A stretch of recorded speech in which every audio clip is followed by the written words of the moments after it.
Want to learn English together? It's super easy. Welcome to Dr. Literature, where your literary voyage awaits. Ready to dive deep into another thrilling adventure with Dr. Literature?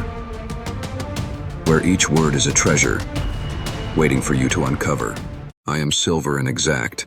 I have no preconceptions. What does it feel like to confront the truth? Sylvia Plath's Mirror forces us to face an unfiltered reality, a reflection that neither flatters nor deceives. But before we dive into today's video, let's meet the woman behind these words. Sylvia Plath was a brilliant yet troubled poet. Born in 1932 in Jamaica Plain, Massachusetts, her life seemed perfect on the surface. She was popular, a straight-A student, and even published her first poem at the age of 8. But underneath, there was a different story, an internal struggle that followed her through life. In 1950, she won a scholarship to Smith College, a dream achievement for many. But it was here that her battle with depression deepened. After a traumatic suicide attempt in 1953, her inner world came to the forefront in her writing. Her novel, The Bell Jar, published in 1963, lays bare the darkness of her mind. In 1956, she married the English poet Ted Hughes. But even that partnership couldn't shield her from the depression. Their separation in 1962 only added to her emotional turmoil. And, in the winter of 1963, in the cold isolation of London, Sylvia Plath penned some of her most haunting works, one of which is Mirror. Sadly, just a year later, she took her own life at the age of 30.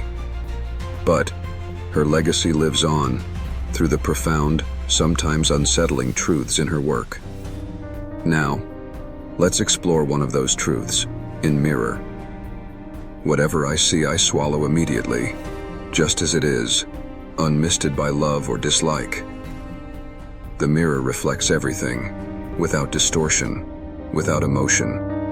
It is neither cruel nor kind, only truthful. I am not cruel, only truthful. The mirror, like a little god, watches everything with cold, impartial eyes. It neither judges nor comforts. Most of the time I meditate on the opposite wall. It is pink, with speckles. The mirror knows this wall intimately. It has become part of its existence. I think it is part of my heart. But it flickers. Faces and darkness separate us over and over. People come and go. Shadows of day and night pass by. Yet the mirror remains unchanged, observing silently. Now I am a lake. A woman bends over, searching, not just for a reflection, but for a deeper truth, trying to find herself within the still waters. Then she turns to those liars, the candles or the moon. She seeks comfort in softer lights, the warm glow of candles, the gentle shine of the moon. But they lie to her, telling her only what she wants to hear. I see her back and reflect it faithfully. The mirror, or lake, sees her clearly, even when she turns away. It watches her sadness, her tears, and the agitated movement of her hands. She rewards me with tears and an agitation of hands.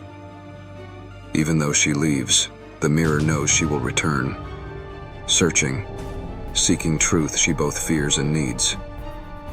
In me, she has drowned a young girl, and in me, an old woman rises toward her. Time passes. The young girl she once was, now drowned in the reflection, replaced by the older woman she becomes. Like a terrible fish, the mirror reveals the truth we all avoid, the passage of time, the inevitability of change, rising slowly, like a terrible fish. Now, what does this haunting reflection really mean? Sylvia Plath's Mirror is a meditation on self-perception and the unrelenting passage of time. The mirror in this poem is more than just a reflective surface. It is an objective observer, detached, cold, unforgiving. It neither flatters nor deceives. It shows us exactly what is there, without bias, without emotion. In many of Plath's works, the focus is on the pain she feels within. But in Mirror, the focus shifts outward. The mirror reflects back not just our physical appearance, but the passage of time. It forces us to face the changes we might rather ignore. The young girl who is drowned, and the old woman rising toward us. The terrible fish at the end of the poem is particularly unsettling. It represents the fear of what we will become, the inevitable changes time brings, the reflection we may not want to face. In the end, Plath's Mirror challenges us to confront these truths, the truths we avoid, the truths that are painful, but ultimately, the truths that are real. The mirror doesn't lie, it doesn't comfort, it just reflects. And sometimes, that reflection is the hardest thing to look at. Which line resonated with you the most? Tell us in the comments. And if you found wisdom in today's journey, don't forget to subscribe to Dr. Literature, where we continue to uncover the hidden treasures of the literary world. Until then, remember, your next adventure is only a page away.